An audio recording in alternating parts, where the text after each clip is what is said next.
Hello gamers, I'm NKZL, and in this video I want to talk about a topic that I feel is important in gaming, and it is the difference between Eastern and Western games.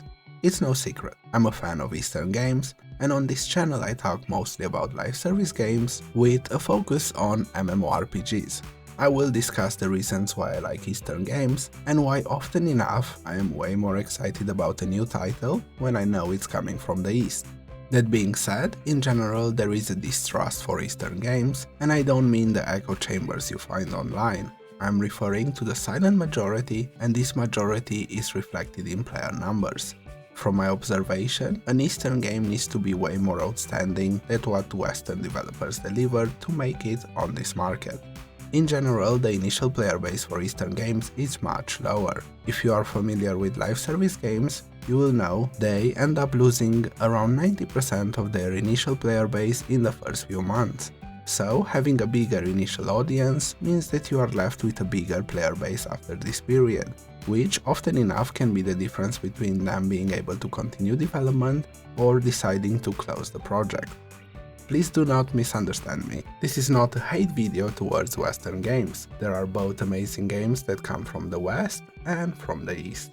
At the end of the day, each game should be judged based on what it has to offer, not its origin. But there are a few reasons why I think there is a better chance for a good game to come from the East, and this is what this video is about. All I want to achieve with this video is explain my reasons for feeling this way, and maybe convince even one person to not automatically dismiss a game just because it is of Eastern origin, which I often see people do. A general rule that we should make clear from the start is that studios, regardless of where they originate, they only have one primary purpose, and that is to make money.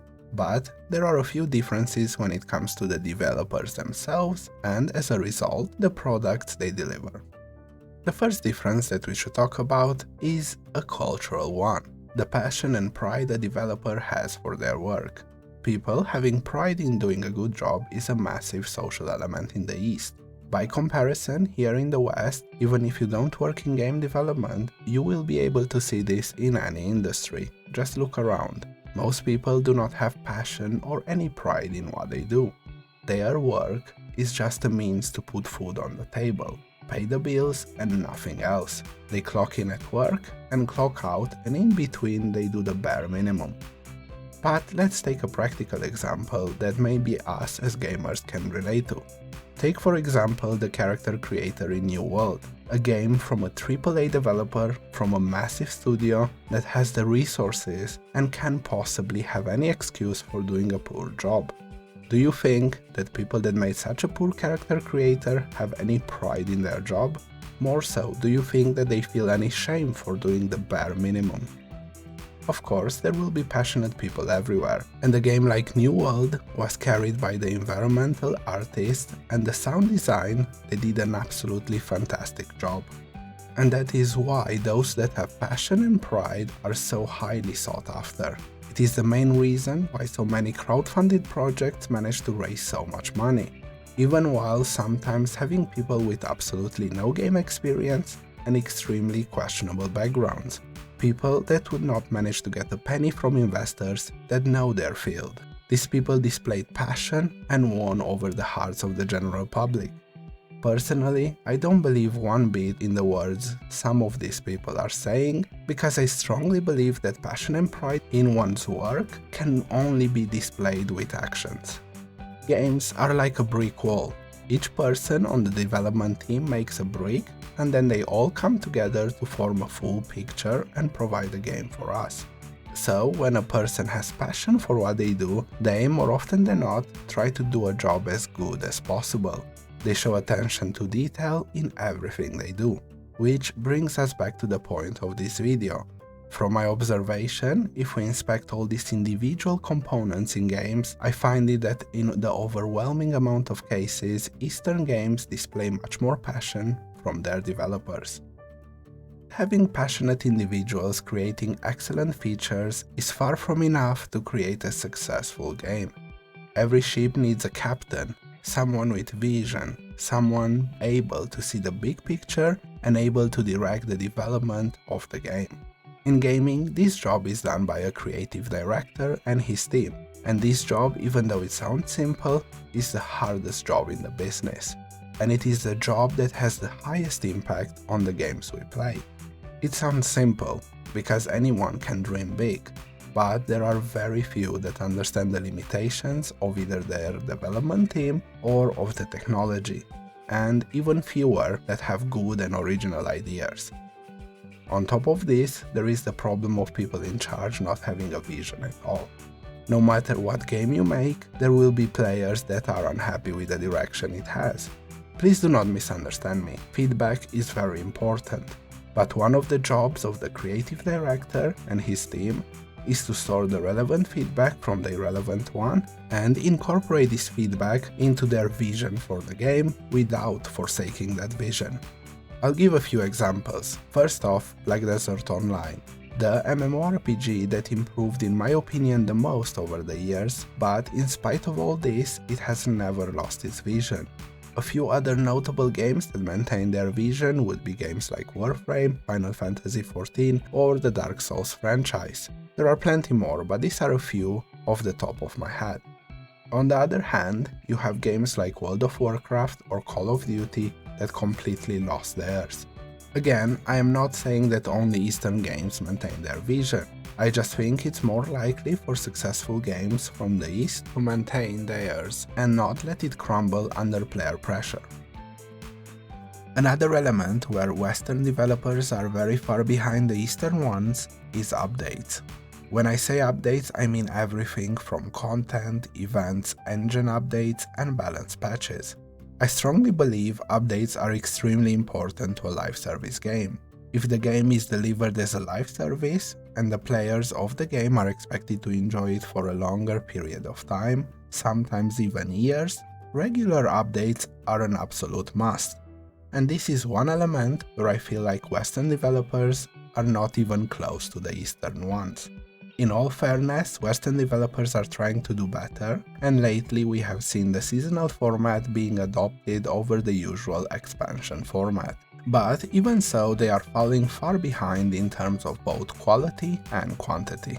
A game like New World or Destiny has 1 or 2 events in the same time, a game like BDO or Lost Ark has 6 or even more, and the other type of updates follow a similar pattern. The next element that I know is influencing Western studios is the political agenda. In an attempt to seem as politically correct as possible, we often see Western studios forcefully insert whatever flavor of the month political agenda is into their games. They don't actually believe in it, and as a result, it's often poorly done and just done to tick some boxes so people cannot complain about it. This, in general, only ends up having the opposite effect and reducing the quality of the overall product. Of course, this is not a problem only in gaming, this is a real problem in the whole Western entertainment industry. And most often we see people that lack any sort of creativity take the beloved work of art made by others and modify it to fit whatever agenda they have. And of course, in the overwhelming amount of cases, this lack of creativity has unsavory results. Since you're gamers, maybe you heard of the controversy with the Witcher series, where the scriptwriters with no creativity took the work of art beloved by many and turned it into a political farce. And examples like this are plentiful in the Western entertainment. But let's get back to the topic. To make myself clear, I'm not talking about games being inclusive, because we have seen that Eastern developers also take an inclusivity approach. For example, a company like Nexon has included characters of various national and racial backgrounds and different body types into their games. But this has been done in a tasteful manner rather than the kind of soulless work that we often see in the West, where they just do it to tick some boxes. From my observation, I come to the conclusion that in general, Eastern studios do not make changes to their stories and characters just to tick some political correctness box, and they allow artists to express themselves. From my point of view, this is another positive, and it results in better quality games. Speaking about stories, there is one element that more often than not ends up being subpar when games from the East get released in the West, and that is the localization element. I'm not talking about the stories themselves, because that is an entirely subjective element. However, the translation, voice acting, and synchronizing cutscenes are a few of the elements that often enough are done poorly by the studios that localize Eastern games. We have seen this being done properly when the company that created the game released the game here, like in the case of Final Fantasy XIV. But in general, a Western studio is in charge of localizing the game, and most of the time they do a poor job. This results in Eastern games having a reputation of having poor stories, which in my opinion is not the case. The delivery of these stories is what is extremely poor.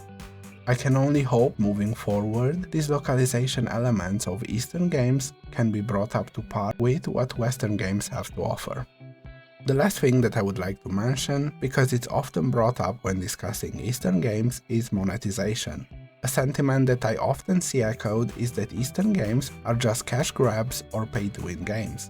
I believe this is a baseless argument, especially when here in the West we have games from studios like EA and Activision. We have games like World of Warcraft, which have a box price, expansion cost, subscription cost, and on top of that they also have a cash shop and the possibility to exchange real-life currency to in-game currency through the WoW token, effectively having all the monetization tactics at the same time.